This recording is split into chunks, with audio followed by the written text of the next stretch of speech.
Did Jungkook really meet the person who once hated him secretly in Japan? What are they talking about? Is this the beginning of big changes, or is it just a hidden scandal? Check it out here. Imagine if someone who once spread hatred against you suddenly appeared in front of you, not as an enemy, but with a look full of regret. Will you forgive him, or will you ignore it forever? Now imagine again, what if it happened to one of the biggest K-pop idols in the world? BTS's Jungkook? And asterisk, it happened in Japan's star. But it's not just an ordinary meeting. There's a secret. There were tears.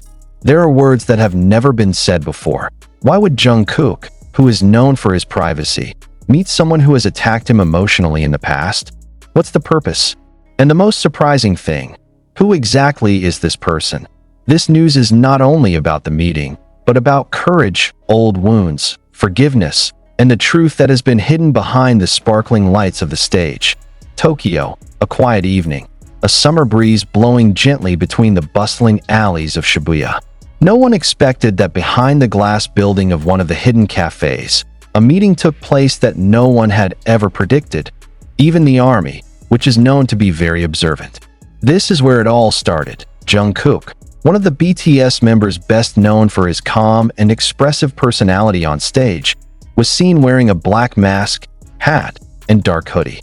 Not many recognized his presence in Japan at the time. He is not on the tour or promotional schedule. It came quietly, and it turned out not for the holidays. An internal source, whose identity we have protected, said the meeting had been planned in advance, but not by his manager, not by his agency. And here's the most thrilling part. The meeting was arranged by someone from his past, someone who used to be a hater. The encounter was between Jungkook and someone who used to spread hate for him, both online and in person. But who is he? And why is this meeting happening now? After years of Jungkook going through the peak of his career without looking back, the man's real name was not disclosed, but was referred to as M, a longtime BTS fan who later changed to Antis. He was once part of BTS' international fanbase in early 2016, but turned into a hater for unclear reasons.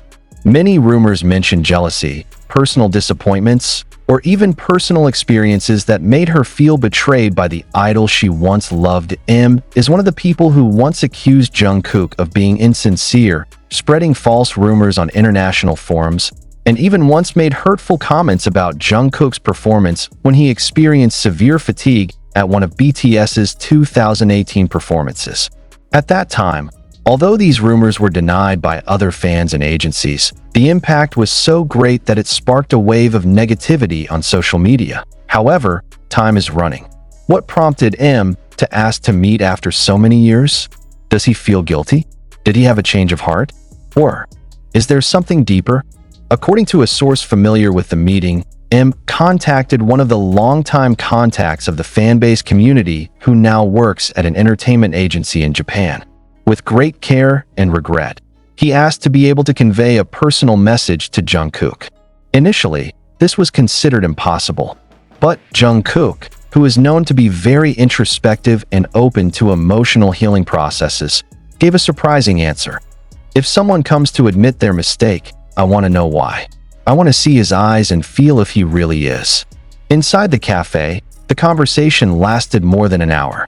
Jungkook sat quietly, listening to all of M's confessions. M is crying. She tells the story of her life stresses, personal frustrations, and envy that she never understood on her own. He admitted all his mistakes, including the comments he wrote when he was at the lowest point in his life. Jungkook, according to eyewitnesses, was non-judgmental. It just says, "I'm not a perfect person.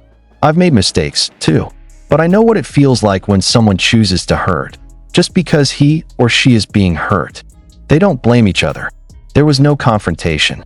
There are only two human beings who have ever hurt each other, directly or indirectly finally meet in their fragility.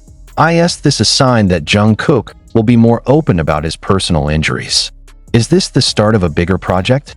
Or is this a sign that he is in a period of deep reflection that could affect the direction of his solo career going forward?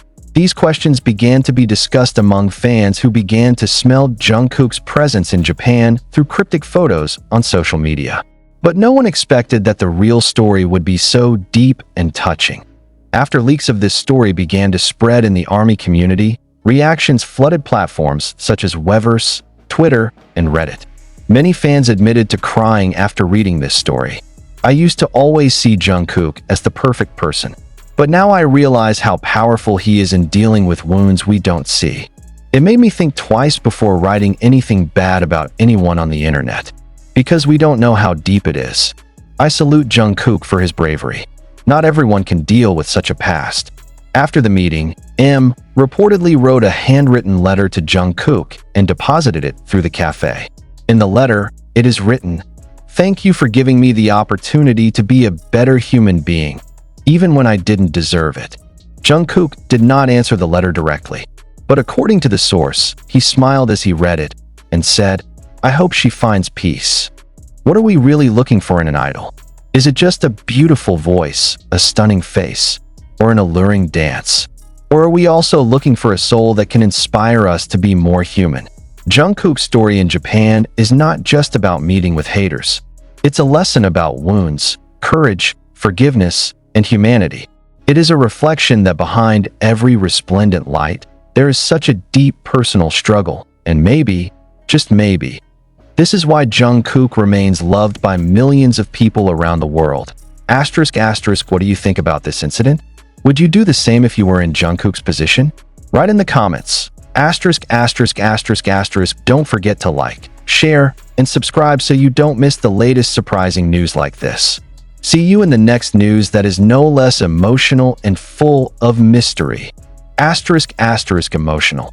Prepared based on creative interpretation of social issues that raise the theme of forgiveness, repentance, and humanity. This story is not based on web sources or official information from the relevant agencies and is compiled for the purpose of entertainment, reflection, as well as exploration of the characters.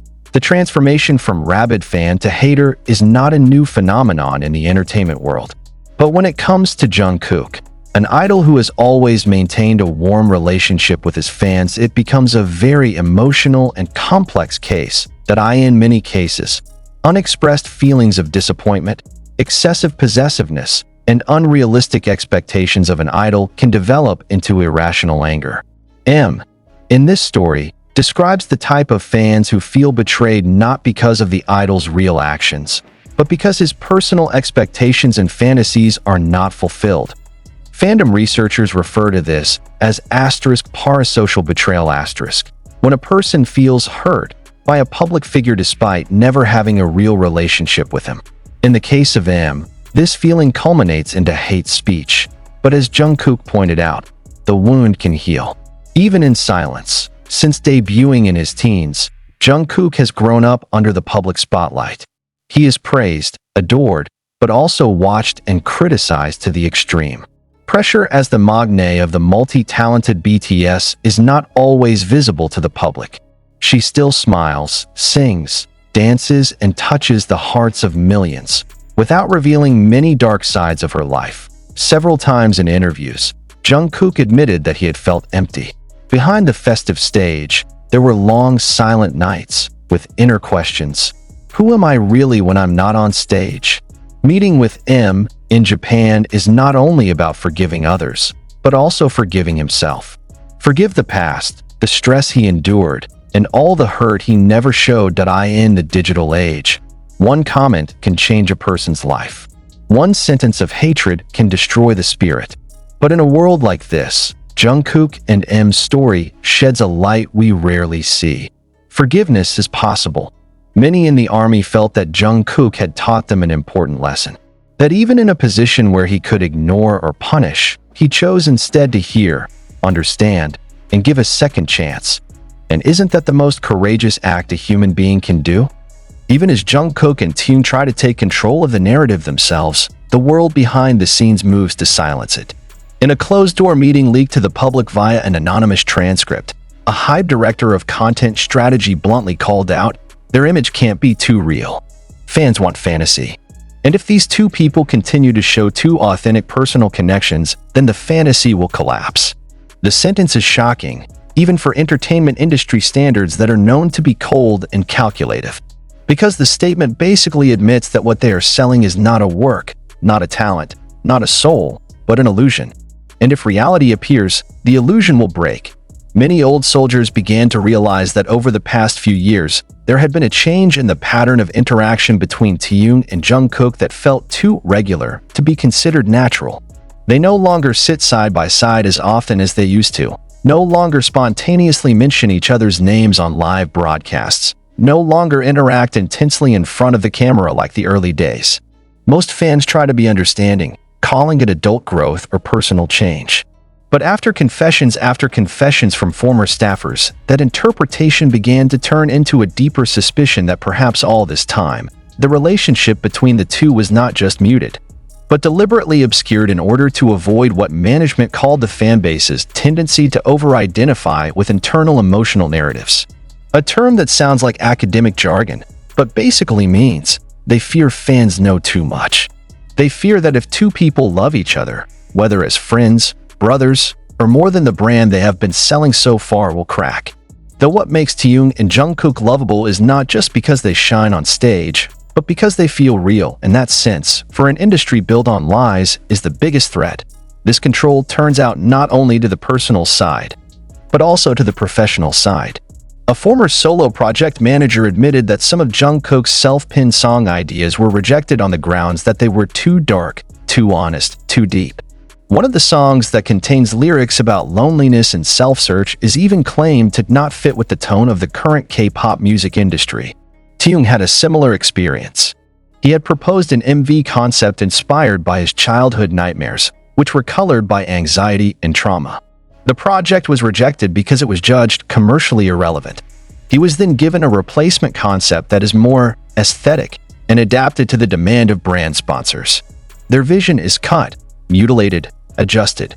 More provocatively, rumors have emerged that there is an unofficial internal ranking system that determines which members deserve preferential treatment in the distribution of tour revenue, merchandise, and global promotions. Some confessions say that the names of Taehyung and Jungkook are often rotated out of the top priority to maintain the stability of the group's appeal composition. What does this mean? That the two people who probably have the most popularity aren't always treated like the main stars just because management is afraid of fanbase inequality? It's not just unfair. This is a betrayal of the principles of hard work and honesty of art. And the deeper the army's investigation progressed, the more it was revealed that most of this control was not a form of management, but control. There is an internal term used by the old staff, namely Project Shell, a concept in which idols should not convey their innermost side except through the filter of the company's narrative. If they want to cry, then the cry must be packed. If they want to talk, then their words must be censored. And if they want to show love or sadness to each other, then it should only happen if it is considered safe for public consumption. What happens if they refuse?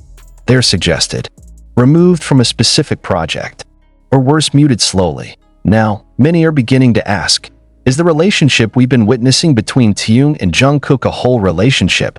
Or is it just a small piece of a much deeper closeness, deliberately cut off, silenced, and manipulated by forces that fear reality? Are the expressions of mutual concern they display the vestiges of their struggle to remain human in a system that seeks to reduce them to show machines? More and more fans feel that this is no longer just about two idols being treated unfairly.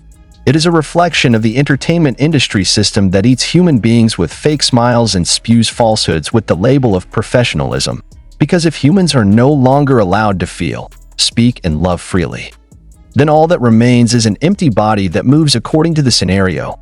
And for Taehyung and Jungkook, two figures known for being the most honest, most sincere, and most courageous to be themselves in the midst of a storm, this pressure could be a form of silent torture that they never asked for, but have to endure every day. Now, the army is not just a listener or a spectator. They become witnesses of the truth who are forced to be silent. But will they be silent? Or is it precisely the beginning of the greatest emotional resistance in the history of global fandom?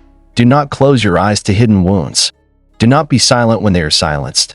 Because if the sincere love of two people can be considered a threat, then it is the system that deserves to be subverted. Even as Jungkook broke international solo streaming records, not a single official congratulation came from HYB's main account or their official promotional channels. The opposite is true. Some affiliate accounts are raising posts about other projects from non-BTS artists within the same hour, as if to bury the momentum of a supposed milestone.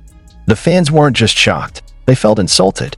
What exactly do you want to control from a Jungkook who finally speaks through his own music? In crucial moments like these, rumors that were once considered conspiracy theories now feel like part of a deliberately muted slice of truth. Some fans even revealed that they once received warning DMs after posting overly sharp theories about BTS internal relationships in the role of the agency. They were accused of spreading slander when all they did was ask, why do only Taehyung and Jungkook always seem to be sacrificed in the collective narrative, when they are two of the most influential icons in modern music?